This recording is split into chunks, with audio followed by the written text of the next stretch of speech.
오늘 말씀 갈라디아서 5장 22절부터 26절까지 말씀입니다. 갈라디아서 5장 22절부터 26절까지 말씀 우리 한 목소리로 같이 봉독하겠습니다.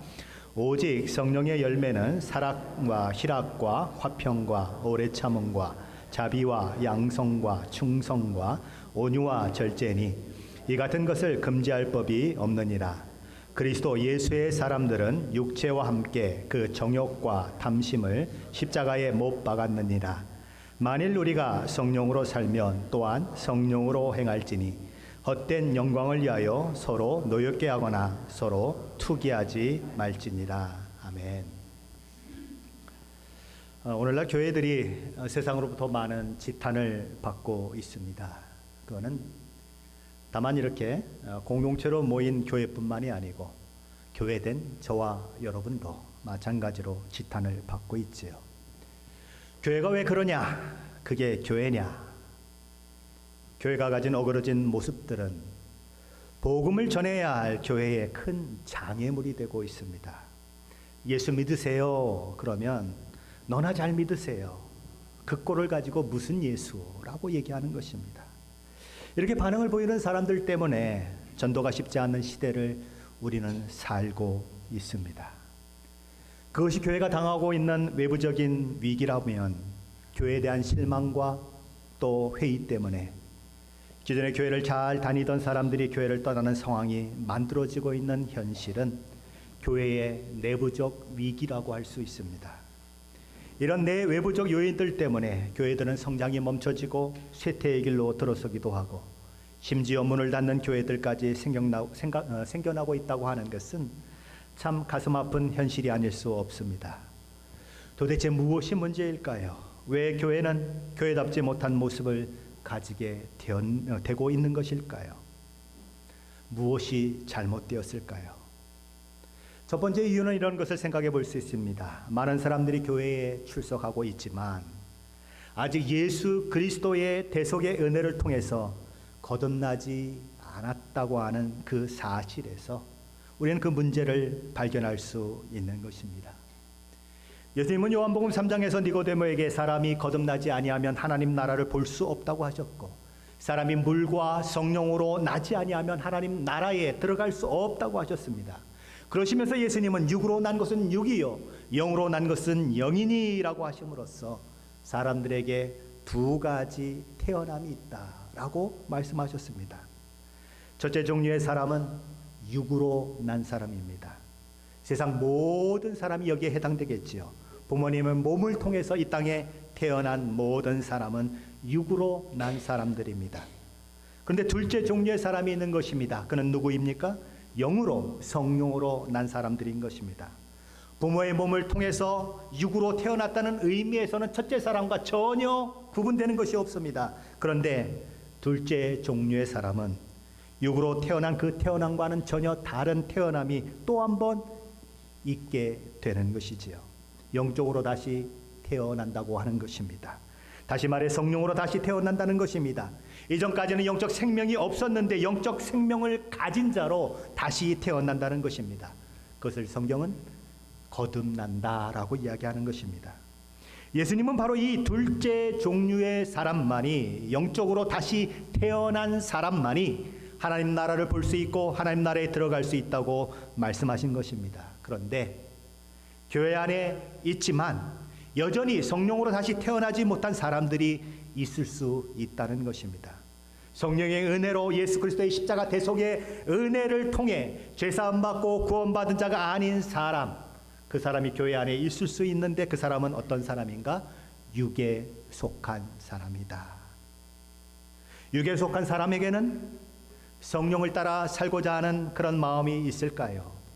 육체의 욕심을 따라 살고자 하는 마음과 갈등을 일으키며 내가 어떻게 하면 성령을 따라 살 것인가라고 하는 그런 소원이 있을까요? 없습니다. 왜냐하면 육에 속한 사람에게는 성령이 계시지 않기 때문에 그렇습니다. 성령이 계시지 않는데 어떻게 성령의 말씀을 들을 수가 있겠습니까? 성령이 계시지 않는데 어떻게 성령을 따라 살려고 하는 마음이 일어날 수가 있겠습니까? 전혀 불가능한 것입니다. 그런 내적인 충돌, 성령을 따라 행할 것이냐 아니면 육체의 욕심을 따라 행할 것이냐고 하는 그 갈등과 충돌이 일어나는 사람은 누구냐? 둘째 종류의 사람, 성령으로 다시 태어난 사람만이 겪을 수 있는 갈등이라는 것입니다. 육에 속한 사람은 아무런 갈등이 없어요. 그냥 육의 생각대로 살아가면 되는 것입니다. 자기 생각, 자기 의지를 가지고 살아가면 그만이에요. 그런데 몸은 교회 안에 들어와 있는데, 교회의 멤버가 돼서 교회 여러 가지 활동을 하고 있는데도 불구하고 영적으로는 여전히 이런 육적인 사람들이 있을 수 있다는 것입니다. 교회 안에 와 있어요. 그리스도의 몸 안에 들어와 있지는 않은 것입니다. 그러면 그들에게는 그리스도의 생명이 없는 거지요. 로마서 8장 9절이 이렇게 말합니다. 만일 너희 속에 하나님의 영이 거하시면 너희가 육신에 있지 아니하고 영에 있나니 누구든지 그리스도의 영이 없으면 그리스도의 사람이 아니니라. 그리스도의 영이 그 속에 없는 사람은 그리스도의 사람이 아니라고 얘기해요. 그렇다면 그리스도의 영이 없는 사람, 아직 그리스도께 속하지 않는 육의 사람의 특징은 무엇일까요? 로마서 8장 8절은 이렇게 얘기합니다. 육신에 있는 자들은 하나님을 기쁘시게 할 수 없느니라. 육의 사람은 하나님과의 관계가 끊어져 버린 사람인 것입니다. 그래서 하나님과의 올바른 관계를 맺을 수 없기 때문에 하나님이 기뻐하시는 뜻을 행할 능력도, 그런 소원도 없는 것입니다. 죄라고 하는 것은 헬라어라 하마르타이라고 합니다. 이 말은 쏜 화살이 관역을 벗어나서 그것에 명중시키지 못하고 빗나가는 것을 말합니다. 하나님을 떠난 인생, 하나님께 주신 목적을 상실한 인생, 자신이 주인이 되어 살아가는 인생의 모습이 무엇이냐? 죄인의 모습이라고 하는 것입니다. 로마서 8장 7절은 육에 속한 사람의 또 다른 특징을 이렇게 말합니다. 육신의 생각은 하나님과 원수가 되나니 이는 하나님의 법에 굴복하지 아니할 뿐 아니라 할 수도 없습니다. 이렇게 하나님을 기쁘시게 할 수도 없고 하나님과 원수가 되고 하나님 법에 굴복할 수 없는 상태에 있는 사람을 가리켜서 성경은 죄인이라고 합니다. 우리는 나면서부터 죄인이에요. 원죄를 가지고 태어났다고 이야기합니다. 사람들은 이야기합니다. 아니 왜 내가 죄인이에요?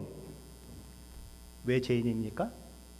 나면서부터 하나님과의 관계가 끊어진 채로 태어나기 때문에 하나님을 인정도 하지 않고 하나님과 원수로 행할 뿐만 아니라 하나님의 말씀에 순종하지 않을 뿐만 아니라 순종할 수 있는 능력도 없고 하나님을 기쁘시게 하는 것도 생각할 수 없는 사람이기 때문에 그는 죄인이에요.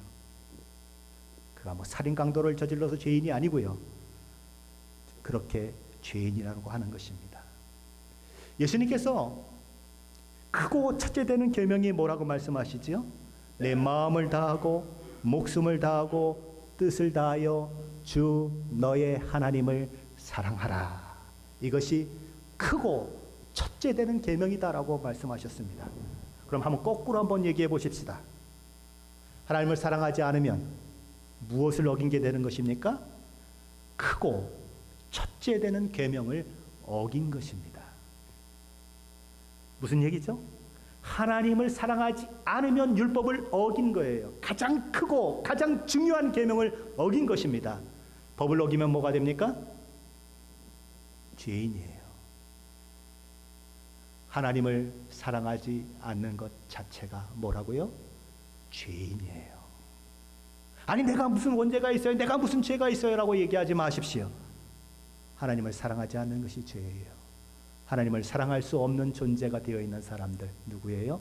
육으로 만난 사람들, 하나님을 사랑할 수도 없고 하나님 앞에 선한 것을 할 수도 없는 그런 사람들, 아무것도 한 것이 없어도 그는 뭐라고 판명이 납니까? 죄인이다. 이렇게 판명이 난다는 것입니다. 그가 하나님을 위해서 살아요? 안 살아요. 그 하나님의 영광을 위해서 살아요? 안 살아요. 하나님의 이름을 부르고 갑자기 하나님 생각하며 하나님 앞에서 열심을 부려요? 안 그래요. 하나님의 말씀을 순종해요? 안 그래요. 육으로 태어난 사람들에게는 그런 것이 없는 것입니다. 그래서 죄인이라고 하는 거예요. 원죄를 가지고 태어났다고 얘기하는 것입니다.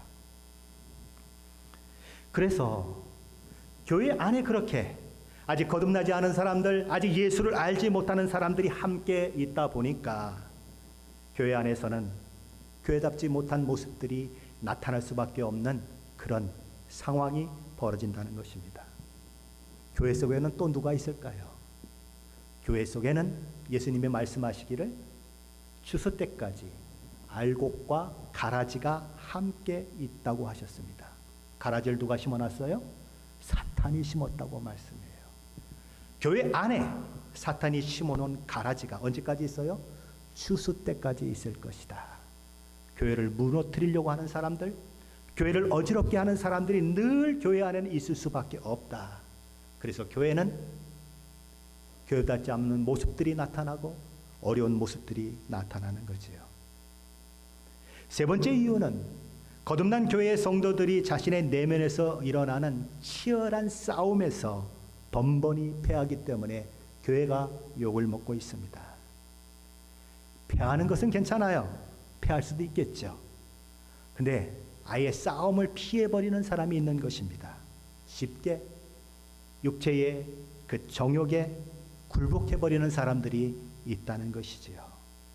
자, 그렇다면 이미 죄사함 받고 거듭난 그리스도인의 내면에서 일어나는 싸움을 성경은 뭐라고 얘기하는가? 갈라디아서 5장 17절은 이렇게 얘기합니다. 육체의 소욕은 성령을 거스르고 성령은 육체를 거스르나니 이 둘이 서로 대적하므로 너희가 원하는 것을 하지 못하게 하려 함이니라. 사도 바울은 육체의 소욕은 성령을 대적하고 성령은 육체를 대적한다고 기록하고 있습니다. 육체의 소욕은 성령을 따라 살지 못하게 하려고 하고 성령께서는 거듭난 우리가 육체를 따라 살지 못하도록 이끌어 가신다는 거예요. 거듭나기 전에는, 예수를 믿기 전에는 우리는 선택의 여지가 없었습니다. 삶 자체가 육체를 따라 사는 삶이었어요. 그런데 거듭난 이후에 새 생명이 부어지고 하나님의 놀라운 은혜 가운데 새 피조물이 되고 보니까 내 속에서 싸움이 일어나는 거예요. 갈등이 일어나는 것입니다. 그전까지는 아무렇지 않게 생활했던 것들이, 그전까지는 아무렇지 않게 그렇게 행동했던 것들이 이제는 마음속에 갈등이 일어나는 거예요. 성령이 우리의 속에서 갈등을 일으키는 것입니다. 육체로 살지 말아라. 육체를 따라 살지 말라고 성령께서 계속 우리에게 말씀하시면서 갈등을 일으킴으로 인해서 예수를 믿었더니 마음이 평안해지는 것이 아니고, 예수를 믿었더니 행복한 것이 아니고 갈등만 드러났다고 이야기하는 사람들이 그래서 있게 되는 것입니다. 그동안에는 아무런 갈등 없이 편안하게 살았는데 예수 믿고 났더니 마음속에서 끊임없이 갈등이 일어나서 나를 괴롭히는 거예요.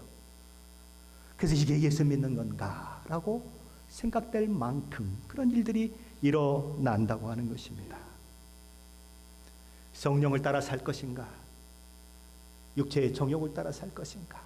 늘 이것이 마음속에서 싸움을 일으킨다고 하는 거죠. 그래서 어떤 사람들은 선택을 하며 살면서 둘 중에 하나를 택하게 되는데 이 싸움을 회피해버리고 이 싸움을 싸우지 않겠다고 굴복해버리는 사람이 있게 됨으로써 교회는 교회로서의 아름다운 모습을 잊어버리고 세상과 구분되지 않는 그런 모습 가운데 살아가는 모습이 있는 것입니다. 거듭났어요. 새 사람이 되었어요. 그런데 그 새 사람의 원리, 그런 새 사람의 모든 것들이 내게 적용이 되지 않고 과거에 믿지 않았을 때 그 옛사람의 모습만 나를 통해서 나타나는 일들이 그래서 일어나게 되는 것입니다. 성도의 성화는 뭘까요? 성도의 성화의 과정은 이 투쟁의 삶이라고 하는 것입니다. 이 두 개가 우리 속에서 계속 충돌하는 그 일들을 통해서 우리의 성화는 이루어져 간다는 것입니다. 밖에 적과 싸우는 것이 아니에요. 내 속에 거하는 죄성과의 싸움인 것입니다. 성도들은 이 싸움을 가볍게 여기지도 말아야 되고 이 싸움에서 포기하지도 말아야 하는 것입니다. 위대한 사도요, 믿음이 탁월했던 사도 바울도 이 싸움을 하면서 거의 절망에 가까운 외마디 비명을 질러대고 있다는 것을 우리는 잊지 말아야 하는 것입니다. 그는 로마서 7장 18절로 19절에서 이렇게 자기의 참담한 심정을 소개합니다. 내 속 곧 내 육신에 선한 것이 거하지 아니하는 줄을 아노니 원함은 내게 있으나 선을 행하는 것은 없노라. 내가 원하는 바 선은 행하지 아니하고 도리어 원하지 아니하는 바 악을 행하는도다.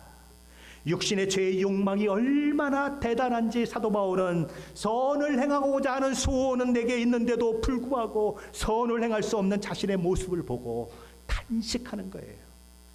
21절에서는 이런 자기의 모습을 보며 사도 바울은 이런 고백을 합니다. 그러므로 내가 한 법을 깨달았노니 곧 선을 행하기 원하는 나에게 악이 함께 있는 것이로다. 사도 바울이 무엇을 깨달았다고 얘기합니까? 선을 원하는 자신에게 악이 함께 있다는 것을 자기가 깨달았다는 것입니다. 계속되는 22절로 23절에서는 그것이 무엇인지에 대해서 이렇게 설명해 주고 있습니다. 내 속사람으로는 하나님의 법을 즐거워하되 내 지체 속에서 한 다른 법이 내 마음의 법과 싸워 내 지체 속에 있는 죄의 법으로 나를 사로잡는 것을 보는도다. 사도 바울 속에 거하는 악이 사도 바울로 하여금 하나님의 말씀에 순종하지 못하도록 만들고 있다는 탄식인 것입니다. 그러게 사도 바울은 이렇게 절규하는 거예요. 24절 말씀이죠. 오라 나는 곤고한 사람이로다. 이 사망의 몸에서 누가 나를 건져내랴. 오라 나는 곤고한 사람이로다. 이 사망의 몸에서 누가 나를 건져내랴. 총신대 교수였었고 지금은 대구 동신교회 목회자로 섬기고 있는 권성수 목사님이 쓴 책 로마서 강해에서 그는 이런 예화를 들려줍니다. 오늘 말씀과 관련해서 사도 바울의 고향은 길리기아 다소였습니다. 그런데 오래된 기록들에 의하면 사도 바울의 고향인 다소로부터 조금 떨어진 어떤 곳에 어떤 종족이 살고 있었답니다. 그런데 이 종족에게는 아주 특이한 풍습이 있었대요. 어떤 특이한 풍습일까요? 그 종족 사람 중에 어떤 사람이 살인을 저지르게 됩니다. 그래서 사람이 죽었어요. 그러면 그를 벌하는데 어떻게 벌을 하냐면 그 시체와 이 살인한 사람을 같이 묶는다는 것입니다. 다리와 함께, 팔과 함께, 몸과 함께 묶어버린다는 거예요. 그래서 그 사람을 공동체 밖으로 쫓아낸다고 하는 것입니다. 시체와 한 몸으로 묶인 거지요. 자, 이 사람이 살아나는 방법은 딱 한 가지입니다. 자기 스스로 그 몸의 밧줄을 풀어내고 그러고 거기서부터 벗어나야 그는 살아날 수 있어요. 자, 그렇지 못하면 어떻게 됩니까? 시체가 썩어요. 그리고 그 썩은 시체의 그 영향이 그 몸으로 점점 다가오는 것입니다. 마치 시체의 죽음이 암처럼 그의 몸에 번지는 것처럼 그렇게 번져서 그도 결국 죽게 된다는 것이지요. 지금 사도 바울의 절규는 바로 그런 절규라는 것입니다. 시체에 묶인 사람과 같은 절규의 외침이라는 것이지요. 물리적인 몸이 아니고 영적으로 죄와의 갈등 속에서 오라 나는 곤고한 사람이로다. 이 사망의 몸에서 누가 나를 건져내랴라고 절규하고 있다는 것입니다. 여기 곤고하다고 하는 것은 비참하고 참혹한데 도무지 그 문제를 해결할 능력이 자기 속에 없다는 그런 의미입니다. 속에 있는 죄가 마치 죽은 시체가 자기에게 찰싹 달라붙어 있는 것처럼, 그래서 자신을 썩게 만들고 자신을 죽게 만드는 것처럼 그런 일들을 하고 있는 그 모습을 바라보면서 사도 바울은 이 탄식을 하고 있는 것입니다. 사도 바울이 믿음이 없어서 이 탄식을 하고 있을까요? 그가 아무렇게나 대충 살았기 때문에 이런 탄식을 하고 있을까요? 아닌 것입니다. 그는 어느 누구보다도 뛰어난 믿음의 사람이었고 당대 최고의 사도라고 불리우는 그런 사람이었어요. 그러나 그도 이 치열한 내적 싸움 가운데서 무너져 내리고 그것 때문에 절망하고 그것 때문에 아파하는 것입니다. 자신의 죄된 모습 때문에 탄식하고 있는 것이에요. 죽은 시체는 말이 없다는 말이 있습니다. 인생이 고달프고 인생이 힘들지요. 어떻게 하루라도 그냥 편한 날이 없는 것처럼 그렇게 인생이 전개되고 그 일들 때문에 마음이 아프고 힘든 것은 저와 여러분이 살아있다는 증거예요. 살아있지 않으면 그 일들은 전혀 없어요. 마찬가지인 것입니다. 영적으로 죽어있는 사람, 아직 거듭나지 않는 사람 속에는 이 사도 바울과 같은 그 치열한 그 싸움이 그 마음 가운데서 일어나지 않는다는 것입니다. 그러나 예수 그리스도의 대속의 은혜로 말미암아 새 생명을 입은 자는, 성령께서 그 심령 속에 내주하고 있는 그런 사람들은 누구나 이 거대한 싸움 가운데 있을 수밖에 없다는 것이에요. 그런데 문제가 무엇이죠? 성도들이 이 싸움을 하려고 하지 않는다는 것입니다. 성령을 따라 살며 자기 몸을 복종시키고 날마다 자기 몸을 십자가에 못 박는 그 일을 하는 것이 아니라 쉽게 어떻게 하면 편하게 예수를 믿을 수 있을까? 어떻게 하면 그냥 이렇게 살다가 갈 수 있을까? 그 생각만 하고 있다는 것입니다. 그래서 쉽게 육체의 욕심에 자기를 내어주고 살아요. 쉽게 타협하고 쉽게 성령의 그 소원을 무시해버리고 사는 것입니다. 그래서 교회 안에는 그리스도의 형상을 닮은 믿음의 사람들이 막 넘쳐나는 것이 아니고 육체의 욕심을 따라 사는 인간의 그 모습들이 가득 넘쳐나고 있는 것이지요. 그것이 오늘 교회의 모습이고 우리의 모습인 것입니다. 매스컴에 나오는 교회의 슬픈 모습들 다 육적 인간의 모습들이에요. 사도 바울은 디모데에게 권면하기를 믿음의 선한 싸움을 싸우라고 권면합니다.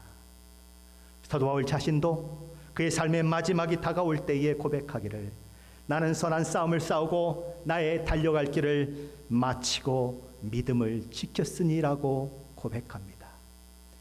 히브리서 저자는 수많은 핍박과 고문 가운데 있는 독자들에게 그 환난 속에서 죽어가고 재산도 빼앗기고 그렇게 가족을 잃은 그 상황 속에 있는 믿음의 사람들에게 낙심하지 말라고, 좌절하지 말라고 권면합니다.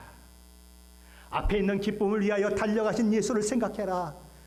그 놀라운 기쁨을 위하여 십자가도 참으시고 십자가를 지시기를 부끄러워하지 않으신 예수 그리스도를 바라보라고 이야기하는 것입니다.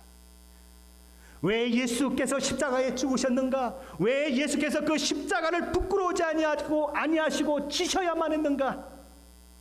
무엇 때문인가를 생각하라는 것입니다. 예수님이 십자가를 왜 지셨지요? 저와 여러분을 죄로부터 구원하시기 위해서 십자가를 지셨습니다. 죄의 영향, 죄의 종노릇하는 것으로부터 해방하려고 십자가에 죽으셨습니다.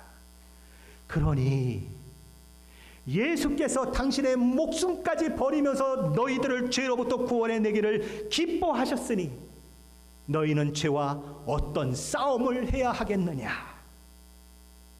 예수께서 죄를 사함받게 하기 위하여서, 예수께서 죄의 모든 권세를 멸하게 하기 위해서 십자가에 죽으신 것처럼 너희도 죄와 싸우되 어떻게 싸우라고요? 피 흘리기까지 싸워라. 피 흘려 죽기까지 싸워라 라고 히브리서 저자는 이야기하고 있는 것입니다. 그러면 누가 피 흘리기까지 죄와 싸울 수 있을까요? 어떤 사람이 죄와 그런 싸움을 할 수 있을까요? 죄를 어느 정도 미워하면 그런 싸움을 할 수 있을까요? 죄를 요만큼 미워하면 내가 목숨을 걸고 죄와 싸울 수 있을까요? 아니에요.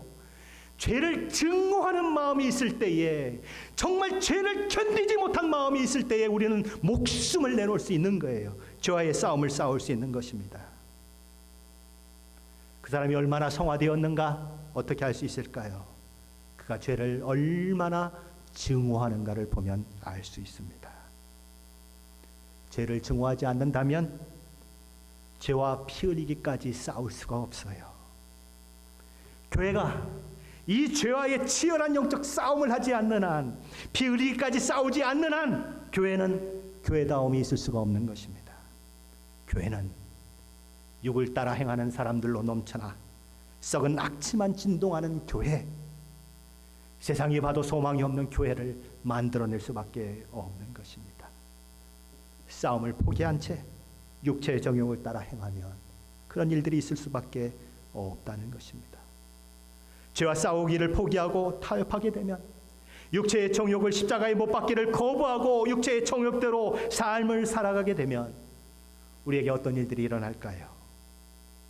사도 바울은 육체를 따라 살면 육체의 일들이 있게 될 것이라고 말씀하면서 19절로 21절 말씀에서 이런 이야기를 하고 있습니다. 우리 한번 19절로 21절까지의 말씀 같이 봉독하겠습니다. 같이 읽습니다. 육체의 일은 분명하니 곧 음행과 더러운 것과 호색과 우상 숭배와 주술과 원수 맺는 것과 분쟁과 시기와 분냉과 당지는 것과 분열함과 이단과 투기와 술 취함과 방탕함과 또 그와 같은 것들이라. 전에 너희에게 경계한 것 같이 경계하노니 이런 일을 하는 자들은 하나님의 나라를 유업으로 받지 못할 것이요. 사도 바울은 육체의 일은 분명하다고 얘기하는 것입니다. 분명한 육체의 일을 언급한다는 것입니다. 분명한 육체의 일 중에서 첫 번째 유형은 음욕으로 분류할 수 있는 세 가지 죄입니다. 당시 그리스 로마 세계는 성적인 문제에 대해서 매우 개방적이었습니다. 성적으로 개방적인 사고를 가지게 되면 어떤 일들이 일어날까요? 성적 방종으로 치다르면서도 그것을 마치 로맨스처럼 여기는 것입니다. 그래서 음행이 행해지고 더러운 짓거리들이 부끄러움 없이 행해지고 호색하는 일들이 일어나는 것입니다. 호색이 뭐죠? 색을 좋아하는 것입니다. 섹스를 좋아하는 것이에요. 음탕하고 선정적이고 외설적인 것을 좋아하는 것을 말합니다. 쾌락에 자기 몸을 내던지는 삶, 쾌락에 종노릇하는 모습을 가리키는 것이지요. 미국은 많은 사람들이 기독교 국가라고 생각하고 있지만 사실은 기독교 국가가 아닙니다. 기독교인이 많을 뿐입니다. 미국처럼 음란한 도시가 없습니다. 세계 최대의 포르노 수출국 미국입니다.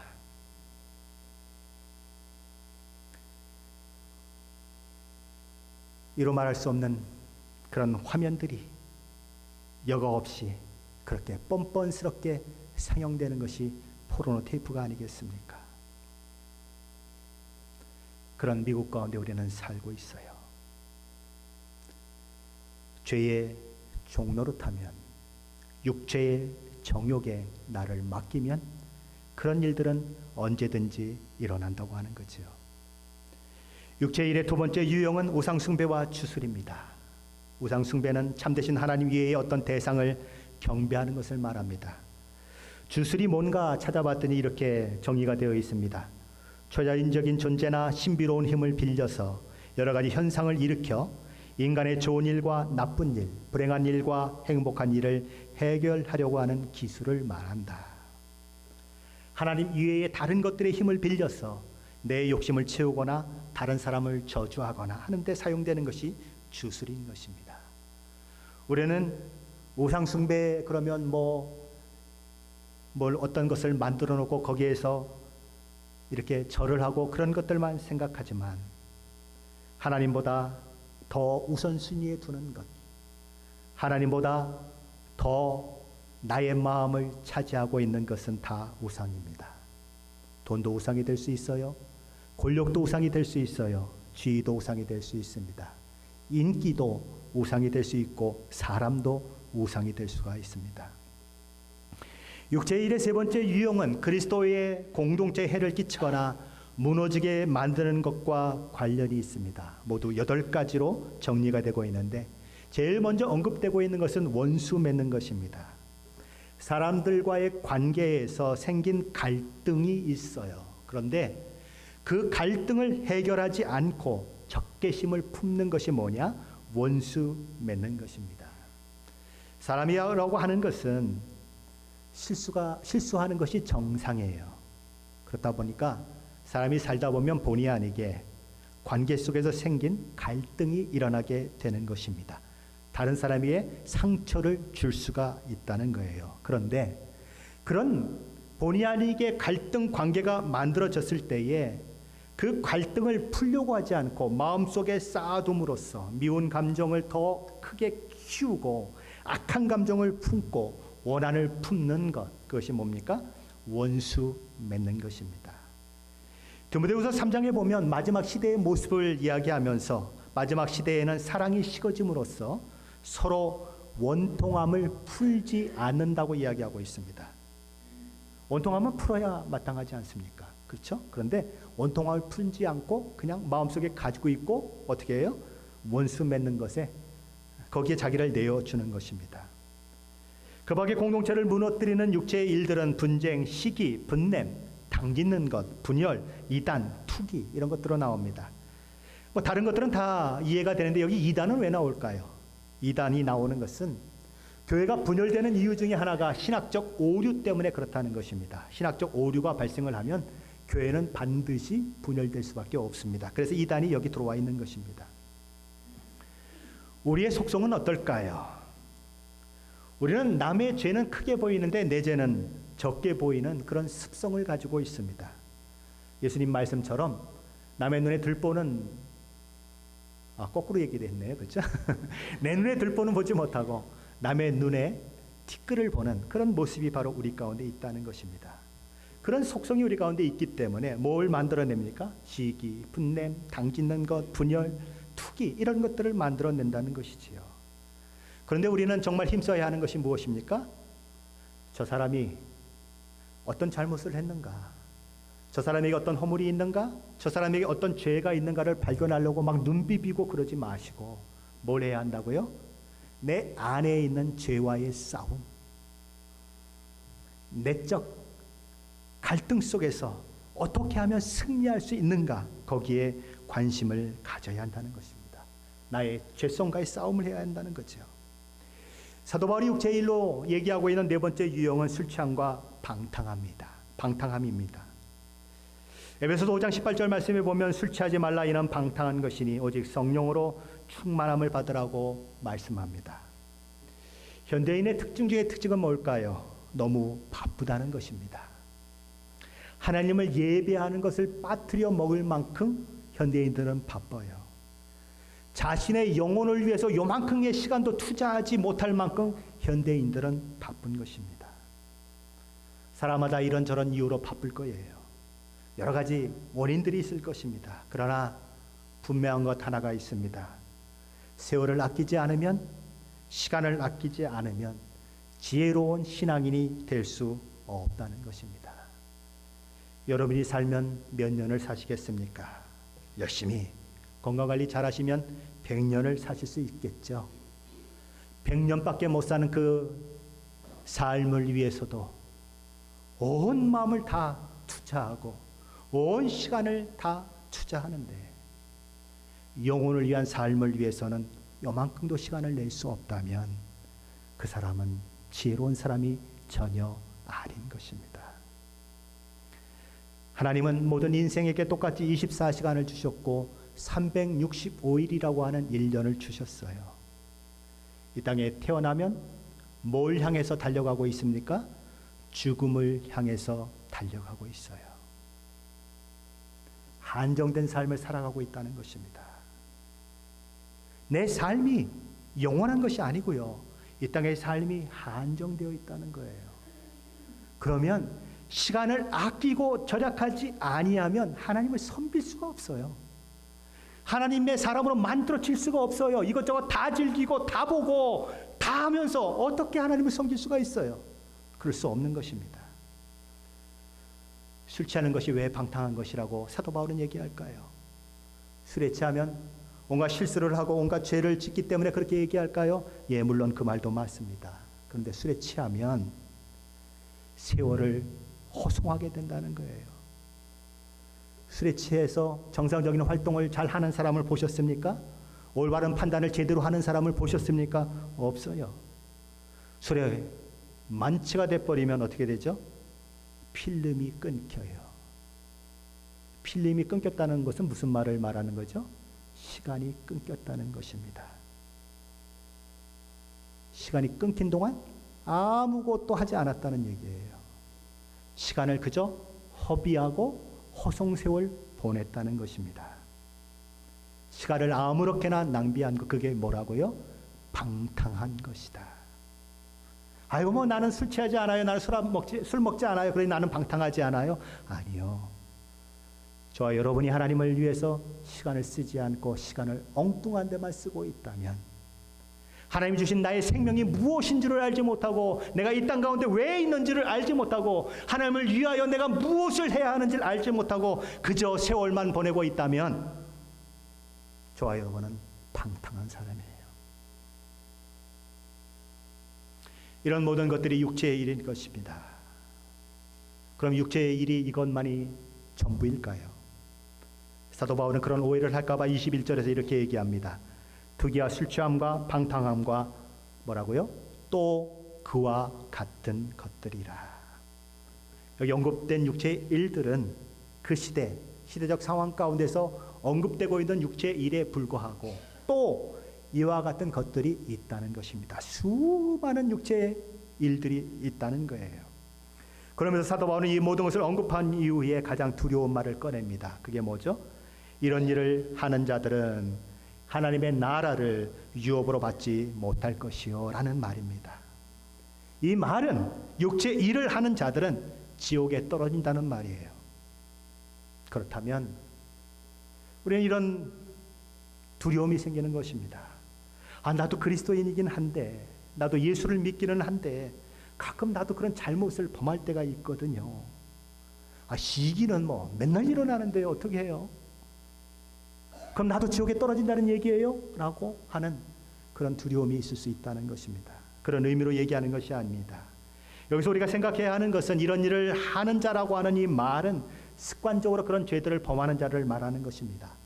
어쩌다가 실수해서 죄를 짓고 그것 때문에 애통해하고 하나님 앞에 회개하고 돌이키는 그리스도인을 말하지 않는다는 것입니다. 성령의 소욕을 대적하는 내적 죄의 소욕과 싸우기를 거부하고 계속 죄를 탐하고 즐기는 사람, 그 사람은 아직 예수님을 만나지 않았다는 증거이고 아직 그 속에 성령 하나님이 계시지 않다고 하는 증거이고 결국 그는 육체의 일만 행하다가 어떻게 돼요? 지옥에 떨어질 수밖에 없다는 것입니다. 사도 바울이 이런 엄청난 경고를 하고 있는 것은 그리스도인이 가진 그런 구원의 확신을 무너뜨리거나 흔들려고 하는 그런 목적이 하는 것입니다. 그런데 왜 그는 그렇게 무시무시한 경고를 하고 있을까요? 이런 일들을 행하는 자는 다 지옥에 떨어진다고 얘기하고 있을까요?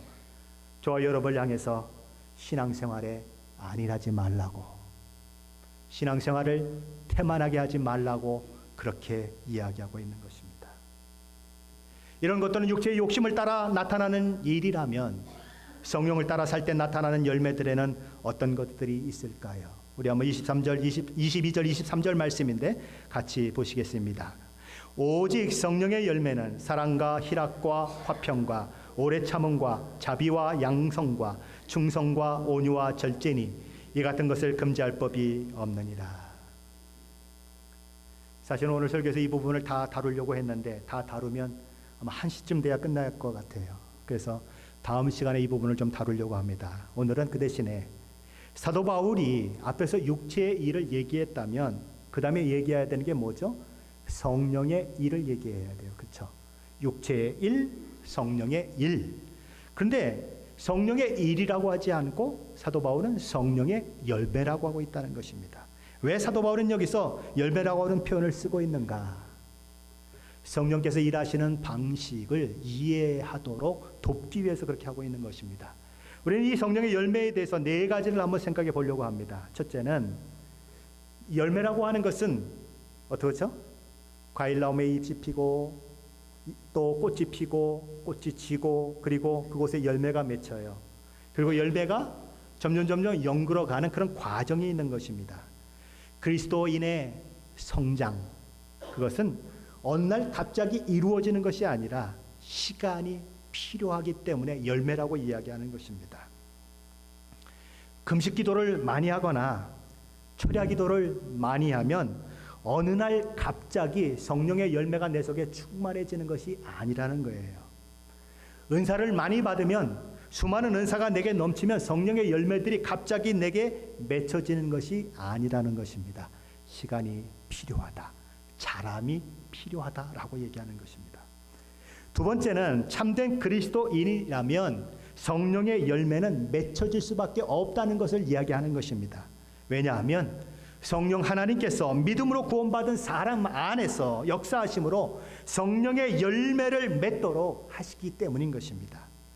열매는 구원받는 자가 반드시 그 삶 가운데서 맺게 되는 것이라는 거죠. 그러므로 열매는 구원받는 자의 필수적인 증거라고 하는 것입니다. 세 번째, 그리스도인의 성령의 열매를 맺는 이유는 그가 잘났거나 그의 성품이 선천적으로 좋아서 되어지는 것이 아니라 그가 예수 그리스도 안에 있기 때문에 맺어지는 것이라는 것입니다. 예수님은 요한복음 15장 5절에서 이런 말씀을 하십니다. 나는 포도나무요 너희는 가지라. 그가 내 안에 내가 그 안에 거하면 사람이 열매를 많이 맺나니 나를 떠나서는 너희가 아무것도 할 수 없습니다.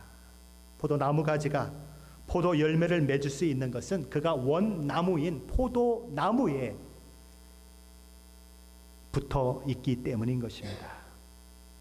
포도나무에 붙어 있지 않고 떨어져 나오면 진액을 공급받지 못하기 때문에, 영양분과 물을 공급받지 못하기 때문에 바짝 말라 비틀어지는 것이지요. 그곳에는 생명도 없고 열매도 맺을 수 없는 것입니다.